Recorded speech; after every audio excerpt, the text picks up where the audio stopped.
تحية صديقة مني. أنا مصطفى الفارسي لجميع الأصدقاء ولجميع المتابعين.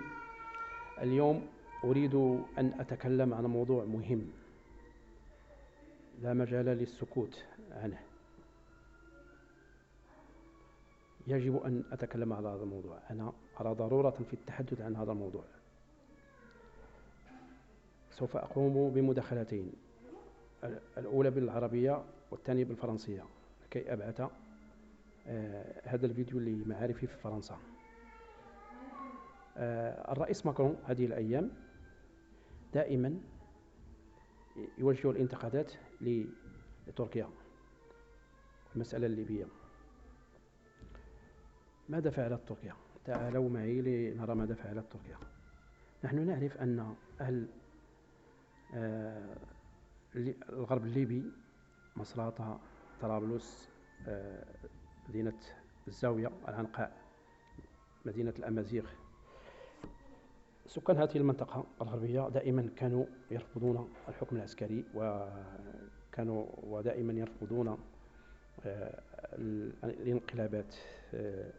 هم ضد الانقلاب وضد الحكم العسكري، وهذا حقهم، ولهذا أنا أساندهم وأقف معهم. نحن نعرف أن الحرب فرضت عليهم. أرسلت فلول حفتر، ذلك العسكري المتقاعد، من الشرق لكي يدخلوا تلك المنطقة عنوة. ونحن نعرف أنهم جلبوا ميليشيات من السودان، من دارفور، ومن روسيا. تصوروا أن الإمارات كانت تأتي بتلك الميليشيات من إفريقيا، خصوصا من تشاد ومن دارفور من السودان، تقول لهم: هل تريدون أن تعملوا في الإمارات كحراس أمنيين؟ فيصدقون الأمر، فيذهبون إلى هناك، يقومون بتداريب عسكرية، وبعد أسبوع أو أسبوعين يجدون أنفسهم حاملين السلاح ضد أهل ليبيا، ضد أهل طرابلس وأهل مصراتة. وعموما تلك الميليشيات لما تخسر معارك تقوم بالرد بالقصف عشوائيا، وتقوم بقصف أهداف مدنية، البيوت، المستشفيات، الأسواق. ومطار معيتيق، المطار الوحيد الذي كان يعمل، المطار المدني الوحيد الذي كان يعمل في الغرب الليبي، تم قصفه مرارا وتكرارا، ولم يتكلم ماكرون عن الأمر، ولم ينبس ببنت شفا عن هذا الموضوع. الآن همه هو تركيا. ماذا فعلت لأهل ليبيا؟ لقد ساندتهم عسكريا لدخل العدوان، أو هذا من جهة أخرى. الآن في هذا الشهر الأخير وقعت عقودا ضخمة مع أهل الغرب الليبي لكي تطور البنية التحتية، وخصوصا في مجال الكهرباء. إنها بصدد إنشاء محطتين كبيرتين كبريين ضخمتين للكهرباء، وهي بهذا تبين على حسن نيتها. لهذا أهل الغرب الليبي يثقون بتركيا، بينما الآخرون لا يفعلون شيئا سوى إرسال السلاح وإرسال الأموال للميليشيات، لتمويل الميليشيات، للهجوم على أهل الغرب الليبي. إذن في الحقيقة تركيا حليف صادق، بينما الآخرون حلفاء لا يمكن الوثوق بهم. لهذا أنا أجد نفسي أقف مع أهل الغرب الليبي قلبا وقالبا. أنا معهم 100%، أؤيدهم في هذا الأمر. والرئيس الفرنسي لما يتكلم عن هذا الموضوع، صدقوني فإنه لا يمثل الشعب الفرنسي، غالبية الشعب الفرنسي لا يهتم بليبيا وبأمر ليبيا. الشعب الفرنسي يجهل تماما هذه القضية، وربما هم يتساءلون: لماذا رئيسنا هكذا دائما يتحدث عن تركيا وعن ليبيا؟ أنا أقول لكم، الموضوع مفروض على إيمانويل ماكرون، وخصوصا من أحد مستشاريه برنار ليفي، أحد ناصحيه. برنار ليفي يدعي أنه فرنسيا على الملأ، ولكن هو ليس فرنسيا. هو ولد في فرنسا ونشأ في فرنسا، ولكن هو ولاؤه الأول وقبل كل شيء ولاؤه في قرارة نفسه هو للدولة العبرية. إذن الأمر مفروض من مستشاري إيمانويل ماكرون. الآن سأغير للغة الفرنسية. Voilà, je veux parler de cette position qu'a pris le président de la France, Emmanuel Macron, et il ne cesse de critiquer la Turquie. La Turquie, c'est un allié à qui les Libyens ont fait confiance. Parce que ils ont démontré leur bonne foi, les Turcs, envers cette région. Déjà, parce qu'ils ont aidé l'Ouest libyen de se débarrasser de ces milices qui furent envoyées par le militaire retraité, le tyran Haftar. On sait bien que les Émirats, toujours, ils allaient au Darfour, au Soudan, au Tchad, pour recruter des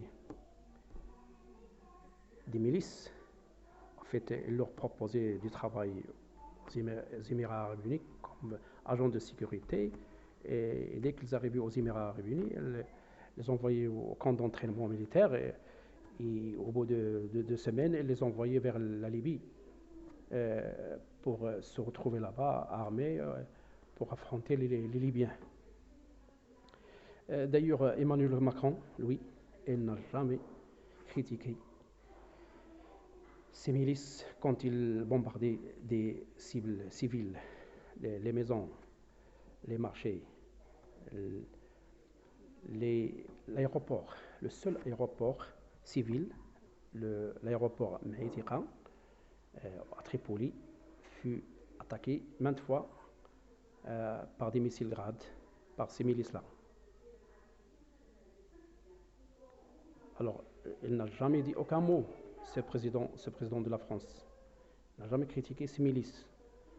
Or, ce président de la France, il ne représente pas le peuple français dans ce cas, mais il représente l'opinion et l'avis, le point de vue de Bernard Lévy. Bernard Lévy, ce juif français, c'est lui qui impose cette opinion auprès du président de la France. La Turquie, pour montrer leur bonne foi envers les Libyens, elles ont déjà commencé à faire pas mal de choses. Au bout d'un mois, ils ont commencé à développer une infrastructure importante et ils ont réalisé des accords importants avec la Turquie pour doter cette région de l'Ouest libyen, notamment dans le domaine de l'électricité. Alors, c'est pour cela, ils ont raison, les Libyens, quand ils ont trouvé un soutien au niveau de la Turquie. C'est bien, quand ils furent abandonnés par tout le monde. Le seul pays qui les a soutenus, c'est la Turquie. C'est la Turquie qui les a soutenus. Et pourquoi les gens de la Libye, la région ouest, cette région qui a repoussé les milices pro-Haftar, pourquoi ils ont combattu? Parce qu'ils n'ont pas voulu être sous un régime militaire. Ils veulent une démocratie, ils veulent un État, un gouvernement civil. Ça, c'est bien. C'est pour cela, moi, personnellement, je suis avec ces gens-là, je leur soutiens. Je suis avec eux. Et ils ne veulent pas un coup d'État, parce que le gars Haftar, ce militaire retraité, il a voulu effectuer un coup d'État. Or, les Libyens, ils n'ont pas accepté, tout simplement. Alors voilà. Alors, ce président de la France, il n'a pas raison, il a tort concernant cette à faire concernant l'intervention positive de la Turquie dans l'Ouest libyen. Voilà. Il a tout à fait tort. Voilà. Voilà, maintenant je crois que ça sera compris pour tout le monde. Alors voilà, je vous souhaite à tous une bonne continuation, une bonne santé, bonne, heureuse année pour le reste.